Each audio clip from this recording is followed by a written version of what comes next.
நகை தங்கச்சி நகை எல்லாத்தையும் வச்சாச்சு. ஏற்கனவே 2 நகை முடிக்கிச்சு தெரியுமா போன மாசமே. இருக்கிறதையும் விட்டா வீட்டு பக்கமே தலை காட்ட முடியாது. சரி டாக்ஸி ஓடலான்னா கிராப் ஊபர்னு வந்து சாவடிக்கிறாங்க. லோர் லைசனும் மத்தியாச்சு, லோரியும் ஓட்ட முடியல. நான் என்னதான் பண்ணுவேன்? நீயாவது பரவாயில்ல, அன்பா எனக்கு மாசம் மாசம் காசு கொடுக்குற. நான் ஓசியில தங்கிட்டு இருக்கேன். இன்னும் எத்தனை நாளைக்கு என் வாழ்க்கை இதே மாதிரி போயிட்டு இருக்கோம். அதான் சரி மளிகாட்டு ஒரு 4 நம்பர் கேட்டு அடிச்சுச்சுன்னா லைஃப் செல் தான் நம்பிச்சு. அதுக்கு மட்டும் காசு இருக்கா? சரி ஏத்து கிளம்பும்.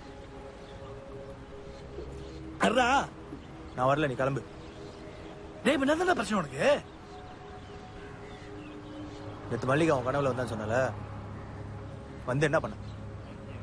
யா உன் கடவுளி வந்தாளா? ஒரே